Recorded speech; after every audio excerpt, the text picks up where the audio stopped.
నమస్కారం. నమస్కారం. Welcome to the interview. Thank you.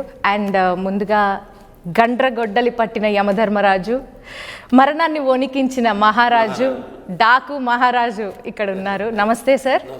ముందుగా తెలుగు ఫిల్మ్ ఇండస్ట్రీలో 50 సంవత్సరాలు సక్సెస్ఫుల్గా పూర్తి చేసినందుకు మీకు హార్దిక శుభాకాంక్షలు సార్. తెలుగు వారికి పెద్ద పండగ సంక్రాంతి పండగ. అండ్ సంక్రాంతికి రిలీజ్ అయిన సినిమాని ఇంకా పెద్ద పండగలాగా సెలబ్రేట్ చేసుకుంటాం తెలుగు ఇండస్ట్రీ వాళ్ళం.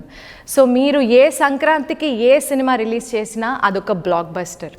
సో ఈ సంక్రాంతికి రిలీజ్ అవబోతున్న సినిమా డాకు మహారాజ్ ఎలా ఉండబోతుంది సార్? ముందుగా అందరికీ నా సంక్రాంతి శుభాకాంక్షలు తెలియజేసుకుంటాను. సంక్రాంతి అంటేనే నిజంగా చెప్పాలంటే ప్రధానాల మన తెలుగు పండగ, అంటే రైతుల పండగ. ముఖ్యంగా రైతులు సంవత్సరం అంతా కష్టపడిన వాళ్ళ కష్టానికి ఫలితం ఏదైతే పండుతుందో అది మిగతా అవన్నీ కూడా వాటిలన్నింటినీ కోత కోసి బస్తాలకి నింపి అలాగే బండకి ఎక్కించి సో వాళ్ళు పడిన కష్టానికి ఫలితము ఈ సంక్రాంతి పండుగ. నా అన్ని సినిమాలు వేడివేడిగా ఉంటాయి.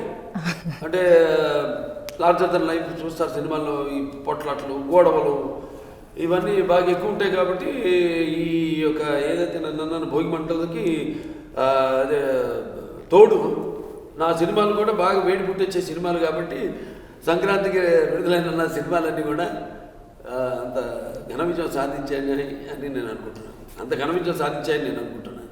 లాస్ట్ పొంగల్ బాబీ గారు ఒక సినిమా రిలీజ్ చేశారు. సో ఈ పొంగల్ ఆయనతో వర్క్ చేయడం మీకు ఎలా ఉంది? అండ్ ఆయనతో వర్కింగ్ ఎక్స్పీరియన్స్ ఎలా ఉంది సార్? ఏదన్నా ఒక సమిష్టి కృషిని నమ్ముతాను నేను ఎప్పుడు.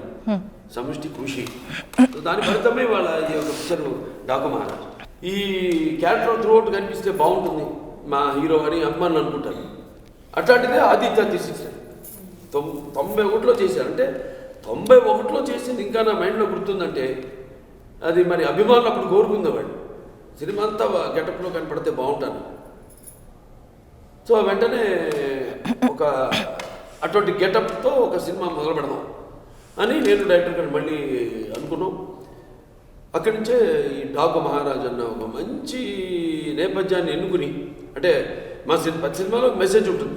అఖండ అంటే దేవుడి జోలికి, అదే ప్రకృతి జోలికి వచ్చినా లేకపోతే పిల్లల జోలికి వచ్చినా ధర్మం జోలికి వచ్చినా దేవుడు సహించడు. ఒక సాచురేషన్ పాయింట్కి వచ్చాక దేవుడు ఒక అవతారం ఎత్తక తప్పదు. అది ప్రత్యక్షంగా కావచ్చు లేకపోతే పరోక్షంగా మనిషి రూపంలో కావచ్చు అన్న మెసేజ్ ఇచ్చాం. అలాగే వీరసింహారెడ్డి ఒక మంచి అన్న చెల్లెల రక్త సంబంధం నాన్నగారిది, లేకపోతే నేనే చేసిన ముద్దుల మావయ్య కావచ్చు. కాబట్టి మంచి ఫ్యాక్షన్ తీసుకున్నాం. మామూలు బ్యాక్గ్రౌండ్ కాకుండా ఎప్పుడు బ్యాక్గ్రౌండ్ కూడా మనకు ఫెచ్చింగ్గా ఉండాలి. అలాగే ఈ సినిమా కూడా ఆదిత్య తీసిన గెటప్లో ఇచ్చి ఒక మంచి బ్యాక్గ్రౌండ్, ఒక డెజర్ట్ని తీసుకుని దాని చుట్టూ కథను అల్లడం జరిగింది. ఒక మంచి మెసేజ్.